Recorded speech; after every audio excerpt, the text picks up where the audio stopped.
Hello दोस्तों, आज की इस वीडियो हम क्लास 9th के मैथ की एक्सरसाइज 1.2 को कंप्लीट करेंगे।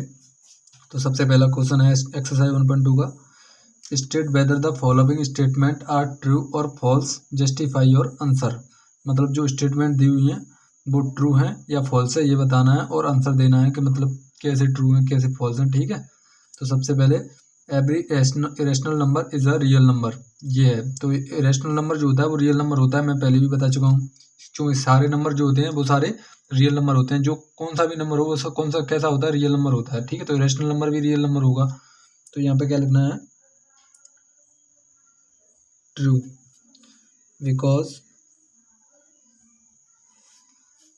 इरेशनल नंबर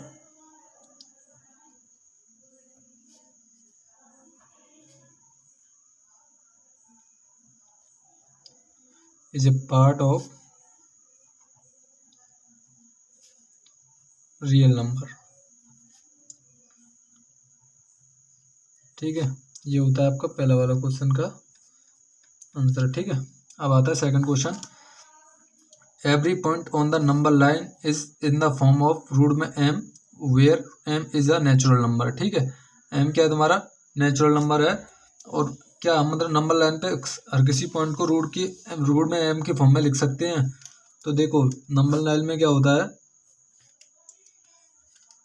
0 1 2 3 4 -1 -2 -3 ऐसे करते करते इनफाइनाइट तक दोनों साइड में होता है। ठीक है, तो देखो हम ये पॉजिटिव जो नंबर आते हैं उनको तो लिख सकते हैं। ठीक है, रूट में जैसे रूट में 2 या ये रूट 1 है तो उसको हम रूट में 1 भी लिख सकते हैं, ये 2 है इसको हम रूट में 4 लिख सकते हैं। ठीक है, तो रूट में m की फॉर्म में लिख सकते हैं इन नंबरों को। ठीक है, इसको भी लिख सकते हैं, लेकिन ये नेगेटिव वाला पार्ट जो है उसको हम रूट की m की फॉर्म में नहीं लिख सकते। जैसे रूट में -1 है, ये रियल नंबर नहीं है, ये इमेजिनरी नंबर हो जाता है। ठीक है, तो इसलिए इसका आंसर होगा फॉल्स। ठीक है, अब आते हैं हम थर्ड क्वेश्चन पे, every real number is an irrational number. तो इसका भी आंसर होगा हमारा फॉल्स,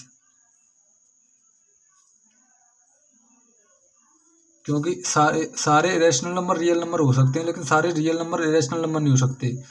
बिकॉज जैसे रेशनल नंबर जो होते हैं वो इरेशनल नंबर नहीं होते हैं लेकिन वो रियल नंबर होते हैं। ठीक है, तो because rational number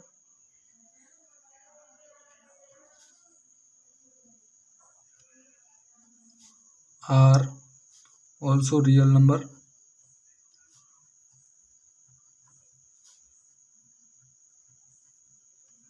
but not irrational number, ये इरेशनल नंबर नहीं होते हैं। ठीक है,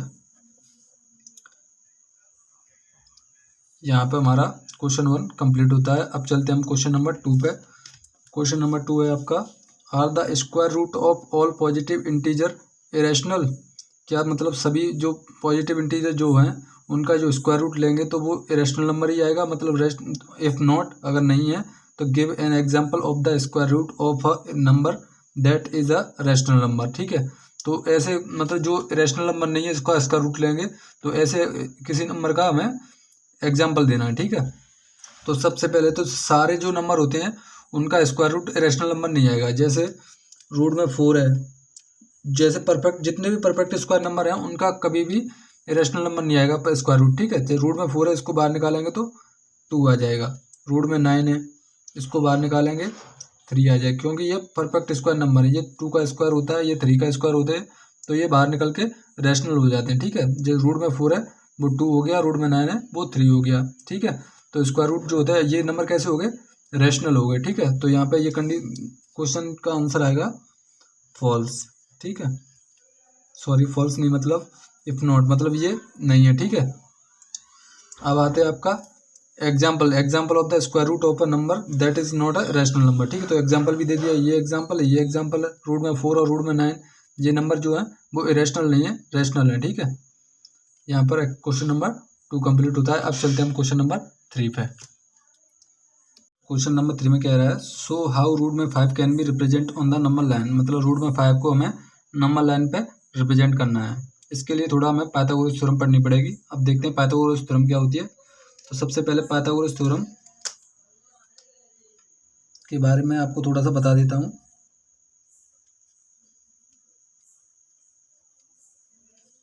पाइथागोरस थ्योरम जो होती है वो राइट एंगल ट्रायंगल पे ही सिर्फ अप्लाई होती है। सबसे पहली बात तो हम सबसे पहले एक राइट एंगल ट्रायंगल बनाएंगे। इसमें ये वाली साइड होती है उसको बोलते हैं हम हाइपोटेनियस, इसको एच से डिनोट करते हैं। इसके जो सामने वाली ये वाली साइड होती है नीचे वाली, उसको बोलते हैं हम बेस, ठीक है, इसको बी से डिनोट करते हैं। और जो होता है परपेंडिकुलर, इसको हम पी से डिनोट करते हैं, ठीक है।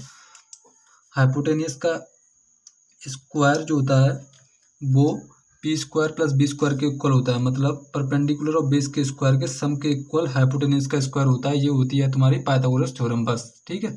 अब पाइथागोरस थ्योरम से हम एच निकालेंगे। एच की वैल्यू जो आएगी वो स्क्वायर रूट ले लेंगे दोनों साइड में, तो यहाँ से तो स्क्वायर हट जाएगा, इस साइड में रूट लग जाएगा, पी स्क्वायर प्लस के बी स्क्वायर, ठीक है। ये हमारी एच की वैल्यू आ गई। अब ऐसे नंबर लो दो, पी की वैल्यू और बी की वैल्यू ऐसी लो कि जिससे अंदर रूट में 5 बन जाए। तो पी को हम 1 लेंगे, ठीक है। एच इक्वल टू पी की वैल्यू 1 का स्क्वायर करेंगे प्लस बी की जगह पे हम, अब 1 का स्क्वायर 1 होगा तो हमें 4 और चाहिए, 4 को 1 को जोड़ के 5 हो जाएगा, तो ठीक है। तो 4 और चाहिए, तो 4 को हम 2 का स्क्वायर करेंगे तो 4 मिल जाएगा हमें, ठीक है। तो यहाँ से 1 प्लस के 4 हो जाएगा और ये हो जाएगा रूट के अंदर 5, ठीक है। ये आ गई हमारी एच की वैल्यू। अब एच की वैल्यू आगे रूट में 5। अब करेंगे हम एक नंबर लाइन कंस्ट्रक्ट करेंगे।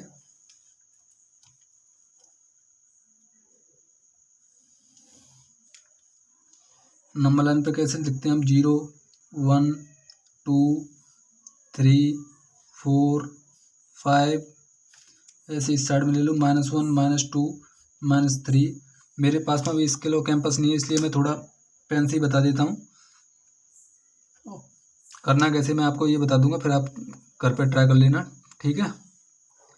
तो सबसे पहले हम बेस ले लेंगे। बेस हमने कितना लिया था, 2। हाइपोटेनियस कितनी आ गई, रूट में 5। तो हमें बेस कितना लिया, इस पर भी हमें बेस ले लो 2, ठीक है। ये हो गया तुम्हारा बेस। 1 सेंटीमीटर गैप हमें बराबर इक्वल लेना है, 1 सेंटीमीटर 2 सेंटीमीटर स्केल से नाप लेना, ठीक है। अब ये हो गया 2 सेंटीमीटर का नीचे बेस हो गया। अब परपेंडिकुलर कितना लेना है, 1। तो हमें 1 सेंटीमीटर का परपेंडिकुलर ले लेना, ठीक है। उससे फिर इसको जोड़ देना है, सॉरी, इस तरह से बनेगा। अब इससे हम जो हमारा कैंपस होता है, कैंपस की जो टिप होती है उसको इस पे रखना है, और जो पेंसिल की टिप होती है उसको इस पे रखना है, और इसको ऐसे पकड़ के इस तरह से घुमा देना है। तो ये इस तरह से कुछ काटेगा यहाँ कहीं पे, ठीक है। तो ये पॉइंट जो जहाँ पे काटेगा यही पॉइंट होगा तुम्हारा रूट में 5, ठीक है। इस तरह से हमें रूट में 5 को रिप्रेजेंट करते हैं। आपका क्वेश्चन नंबर 3 कंप्लीट होता है।